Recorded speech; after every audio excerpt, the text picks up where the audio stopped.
Welcome everyone. सो दोस्तों, आज हम लोग जल्दी से शुरू कर देते हैं with the very very first topic in the guided solve series. तो यहाँ पे हम लोग आज शुरू कर रहे हैं with budget and budgetary analysis.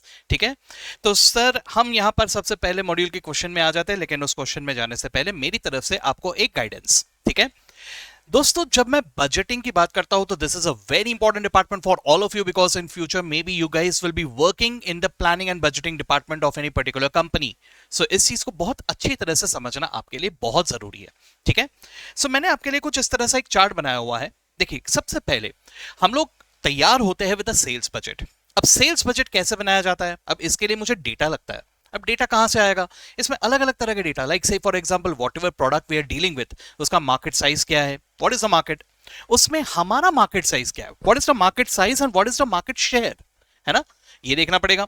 ये होने के बाद हमें देखना पड़ेगा कि हमारा ब्रेक इवन पॉइंट कितना है। मार्जिनल कॉस्टिंग में आप लोगों ने पढ़ा हुआ है, तो ब्रेक इवन पॉइंट का भी पता ख्याल रखना पड़ेगा। ब्रेक इवन पॉइंट आप ऐसा समझ लो पासिंग मार्क्स की तरह है ना? मतलब पासिंग मार्क्स मिनिमम चाहिए होता है पास होने के लिए, वैसे ही break even point minimum achieve करना पड़ता है ताकि हम लोग बिजनेस को आगे ले जा पाए, बिजनेस में एटलीस्ट प्रॉफिट आना शुरू हो जाए। ठीक है, दैट पॉइंट जहां से प्रॉफिट आना शुरू होगा, जैसे बीईपी क्रॉस करोगे प्रॉफिट लाना शुरू हो जाएगा, तो आपको वो भी पता करना पड़ेगा।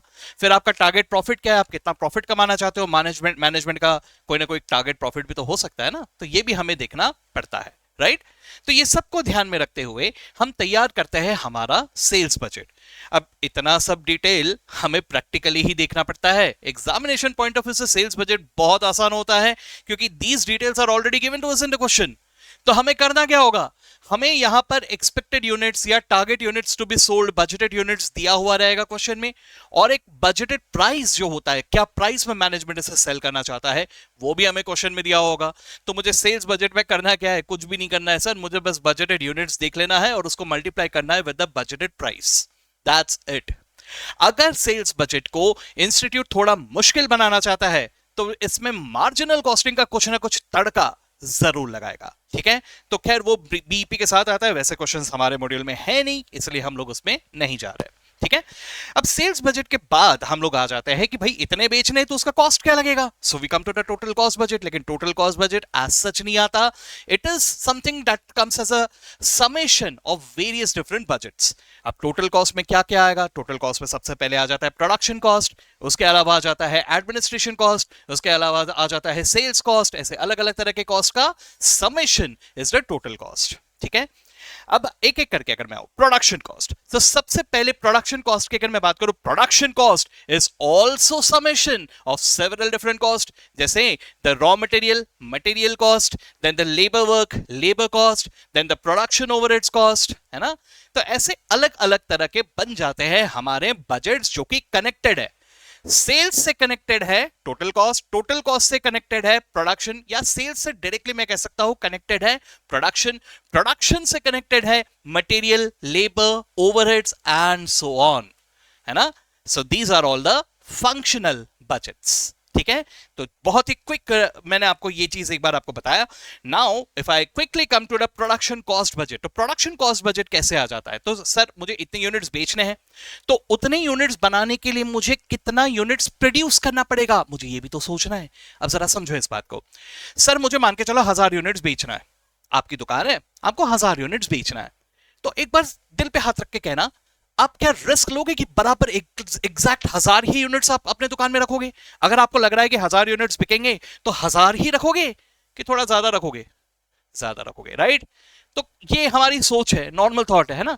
जितना हम सोच रहे हैं उससे थोड़े ज्यादा का ही प्रोविजन रखेंगे कि क्या पता भाई अगर कस्टमर आ जाए ज्यादा भी बेच देंगे हम लोग इन दैट केस, है ना? तो सर जी हम लोग थोड़ा एक्स्ट्रा यूनिट्स भी रखते हैं, which is nothing but your closing stock.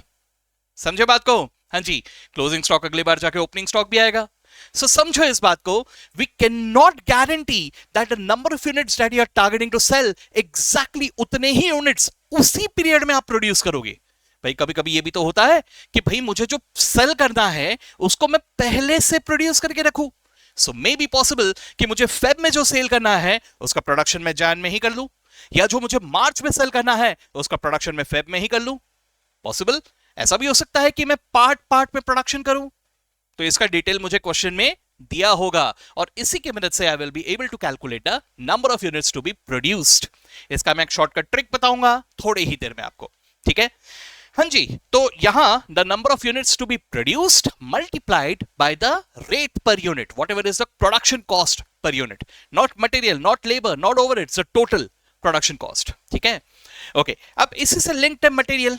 तो मटेरियल में अगर आ जाता हूं तो please understand I am talking about a raw material, है ना। तो मुझे फिनिश गुड्स प्रोड्यूस करना है, उसके लिए कितना रॉ मटेरियल लगेगा, I need to come to that, है ना। अब वो रॉ मटेरियल में जैसे मैं आ जाता हूं तो रॉ मटेरियल का मुझे यहां पर अलग अलग तरह के बजट पूछे जा सकते हैं। रॉ मटेरियल कितना कंज्यूम करूंगा इसके बारे में पूछा जा सकता है, या रॉ मटेरियल में दुकान से कितना परचेज करूंगा इसके बारे में भी पूछा जा सकता है। So it can be a consumption budget, it can be a purchase budget, ठीक है। अब यहां पर भी मुझे रॉ मटेरियल के units multiplied by the price per unit, इस तरह से मुझे कैलकुलेट करना होगा। सिमिलरली अगर मैं लेबर की बात करूं तो लेबर में भी मुझे कितने अलग अलग कैटेगरी के लेबरर्स लगेंगे, कितने आवर्स ऑफ वर्क लगेंगे, क्या रेट पे मैं उनको पेमेंट करूंगा, ये सब का मुझे एक हिसाब लगाना पड़ेगा, है ना। तो यहां आ जाता है लेबर कॉस्ट बजट। और उसी तरह से प्रोडक्शन ओवरहेड्स बजट। ना ओवरहेड्स बजट में एक चीज कॉमन होता है, व्हाट इज दैट सर, यहां मुझे फिक्स करना होता है what is the cost driver, और कॉस्ट ड्राइवर के साथ साथ उसका ओवरहेड रिकवरी रेट, ठीक है। धीरे धीरे हौले हौले इन सब पे आएंगे। ये एक ओवरऑल मैंने आपको बता दिया कि what are the different functional budgets, ठीक है। ये तो हुआ फंक्शनल बजट्स, लेकिन क्या इतने ही बजट्स होते हैं? नहीं, इसके अलावा भी और भी बजट्स होते हैं।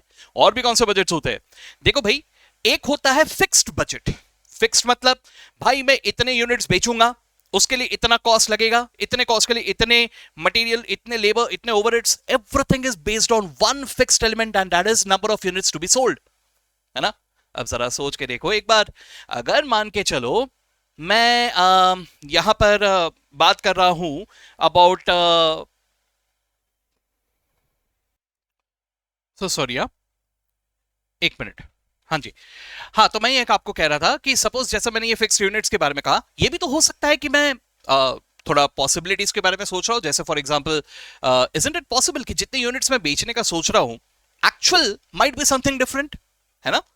अब अगर नंबर ऑफ यूनिट सोल्ड ही बदल जाए तो मेरे ख्याल से हर चीज उससे कनेक्टेड जो है वो भी बदल जाएगा। So, ऐसे सिचुएशन में मैं शुरुआत में ही एक फ्लेक्सिबल प्लान बनाना पसंद करूंगा, जैसे हम लोग कहते हैं फ्लेक्सिबल बजट, कि भाई अलग अलग यूनिट्स के केस में कैसे कैसे कॉस्ट आएंगे, what will be the impact on the behaviour of the cost, है ना। So that's what is nothing but a flexible budget, ठीक है। अब इसके अलावा और भी बजट होते हैं, जैसे कैपिटल एक्सपेंडिचर के बजट, कैपिटल बजट जिसको हम लोग कहते हैं, या कैश बजट, यानी हमारा कैश के लिए हम लोग पहले से प्रिपेयर रहे कि भैया कहीं शॉर्टफॉल तो नहीं आ रहा है, अगर है देन इन दैट केस पहले से उसके लिए प्रिपेयर करो। तो ये सारे के सारे बजट्स से आपका सामना होने जा रहा है ना। सो यहां मैंने इस वीडियो में आपको क्विक रेफरेंस दिया about all the different types of budgets, है ना। I hope this helped. और यहां मैं इसे छोटे छोटे वीडियोस में डिवाइड करना चाहता हूं। That was the very first a brief explanation, and next video से हम लोग शुरू करेंगे with the first question, that is question number 35। Alright, मिलते हैं अगले वीडियो में, बाय बाय।